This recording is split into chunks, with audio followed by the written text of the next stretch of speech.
आज हम लोग शुरू करेंगे रिफ्रैक्शन ऑफ लाइट, अपवर्तन के बारे में। पहले हम लोग क्या पढ़े हैं? परावर्तन। तो देखो, परावर्तन और अपवर्तन दो अलग अलग चीज़ें हैं, लेकिन दोनों को हम लोग को पढ़ना होता है लाइट, क्योंकि हमारे पास दो अलग अलग चीज़ें दर्पण और लेंस होंगी, है ना। दर्पण में हमारा रिफ्लेक्शन होता है और लेंस में रिफ्रैक्शन होता है। यहाँ पे आप लोग थोड़ा सा ध्यान दीजिएगा कि अपवर्तन, देखो परावर्तन जब हम लोग पढ़ रहे थे तो परावर्तन में मैंने बताया था जब लाइट जब किसी भी दर्पण से टकराता है, मतलब दर्पण से ही नहीं, दर्पण जैसे किसी भी वस्तु से, तो अगर वो ऐसे आया तो वो टकरा करके फिर इसी माध्यम में वापस आता है। लेकिन जैसे ही हम लोग रिफ्रैक्शन पढ़ेंगे तो हमारे पास होगा लेंस, हमारे पास होगा लेंस।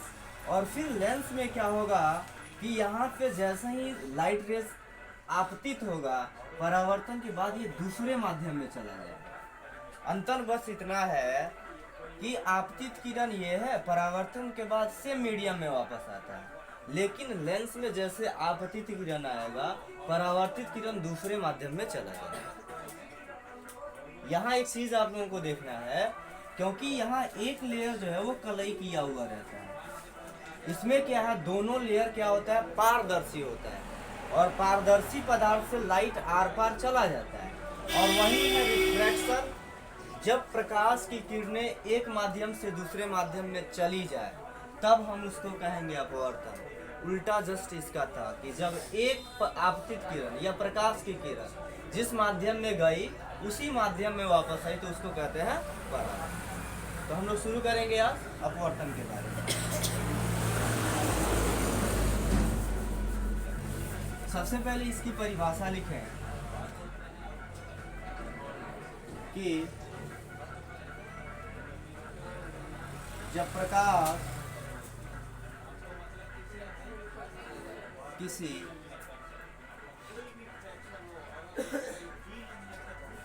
पारदर्शी पदार्थ से गुजरता है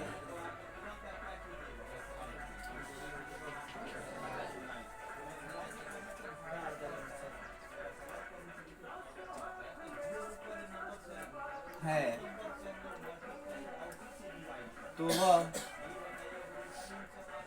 एक माध्यम से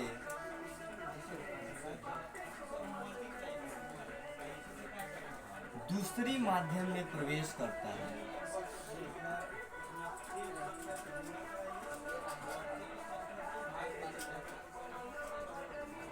प्रवेश करता है, जिसे प्रकाश का अपवर्तन कहते हैं।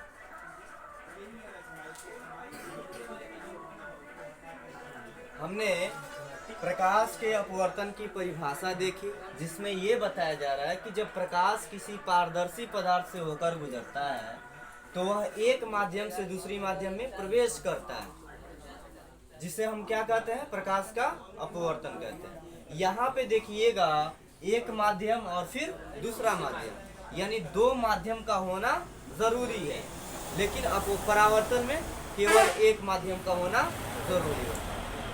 यहाँ पे आप लोगों को एक थोड़ा सा चीज मैं बता रहा हूँ। सपोज करो यह एक लेंस है, या यह एक ग्लास है या कांच है। क्या मैं इसको लिखूं? थोड़ा सा ध्यान दीजिएगा आप लोग इस पर। लेकिन मैं इसी कांच को अगर ऐसे करके ऐसे और नीचे कलई कर दूं तो ये बनेगा दर्पण। अभी ये क्या है, कांच है, क्या है। तो हमने बताया कि जब प्रकाश की किरण मानो ऐसे आ रही है तो सबको पता है ये आपतित किरण होती है, और जैसे दूसरे माध्यम में आती है यह परावर्तित नहीं अपवर्तित होती है। अगर ऐसे आए तो हल्का ऐसे आ जाएगा। अब इसी चीज को आप लोगों को ध्यान देना है। जब मैं यहाँ पे अगर दर्पण बनाता तो ये जैसे आपतित ऐसे हुआ तो प्रकाश की किरण ऐसे जाएगी, लेकिन जैसे मैं इसको कांच लिया यानी ग्लास लिया, और ये भी कैसा है, पारदर्शी है, यानी जब लाइट आर पार चली जा रही है तो ये है आपतित किरण। तो इसका नाम क्या होगा वो बताता हूँ। ये है आपतित किरण, जिसको इंसिडेंस रे कहते हैं। और इसको कहते हैं अपवर्तित किरण। अपवर्तित किरण जिसको रिफ्रैक्टेड रे।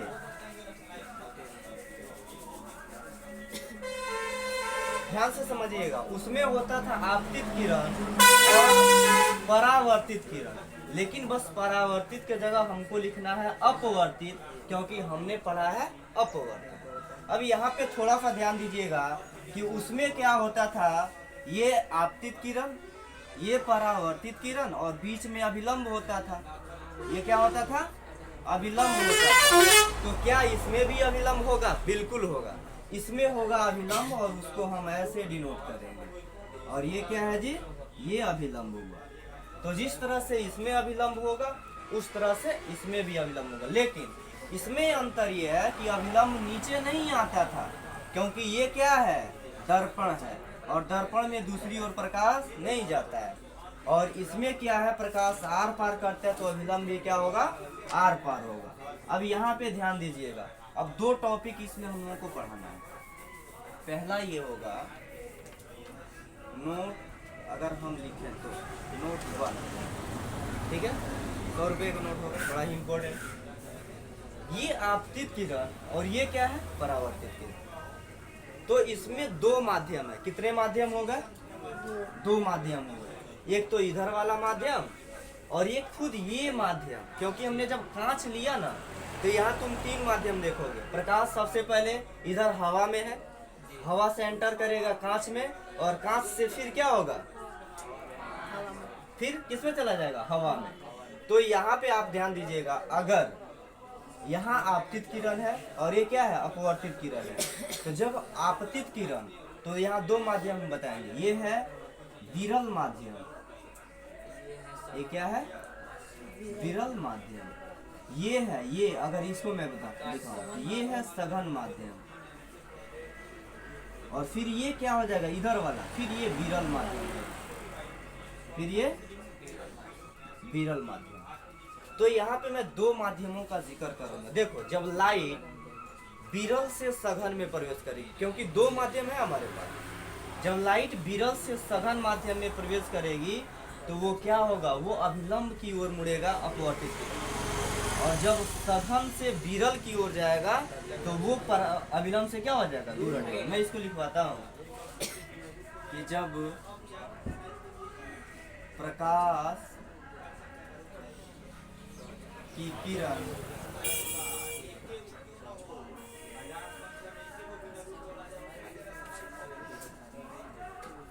विरल माध्यम से सघन माध्यम में प्रवेश करती है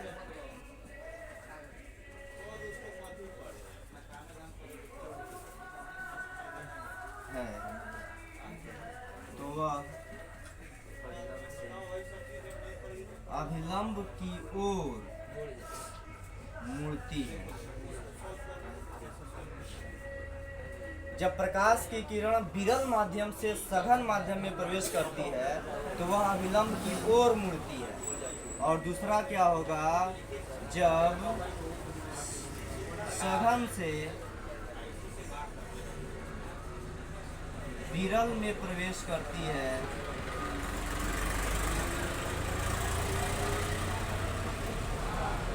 तो वह अभिलंब से दूर भागती है। ध्यान से समझिएगा, इस बात बहुत ही इम्पोर्टेंट।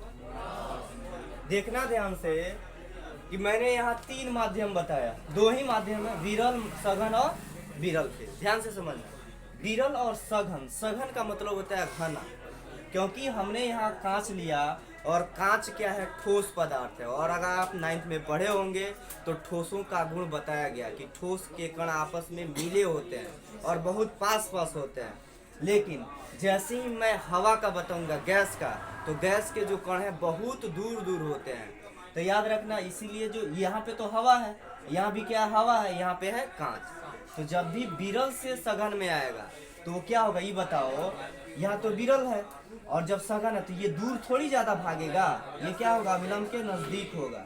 लेकिन जैसे ही फिर विरल से सघन में प्रवेश करेगा तो क्या होगा, अभिलंब की विरल से सघन में जब प्रवेश कर रहा है, विरल से सघन में, तो अभिलंब की ओर आ रहा है। और जब सघन से विरल में जाएगा, अरे विरल में क्या कण क्या है, दूर दूर है, तो क्या होगा, जो प्रकाश की किरण है ज्यादा फैलेगी।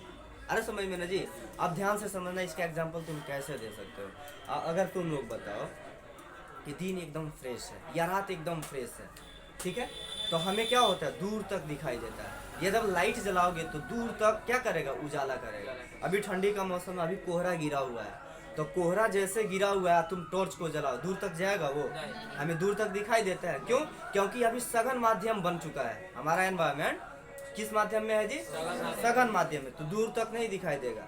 और वहीं जब फ्रेश रहता है तो लाइट ज्यादा दूर तक ट्रेवल करता है, जिससे चीजें ज्यादा दिखाई देती है।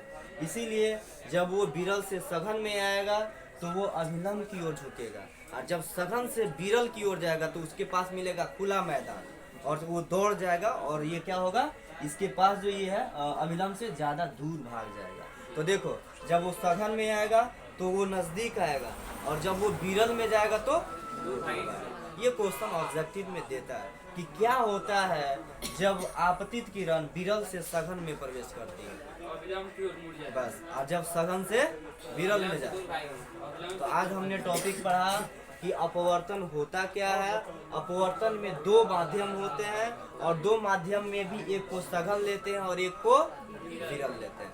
अब मैं तुम लोग को तीन चीजें और बता रहा हूँ जो सबसे इम्पोर्टेंट है। सबसे पहले है हवा, फिर है पानी, फिर है ग्लास। क्योंकि तुम्हारे पास तीन गो लेंस दिखता है।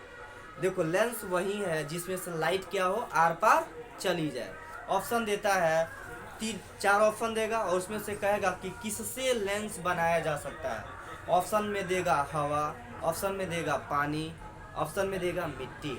आंसर कौन होगा? ये क्या हमने कहा, किससे बनाया जा सकता है लेंस को,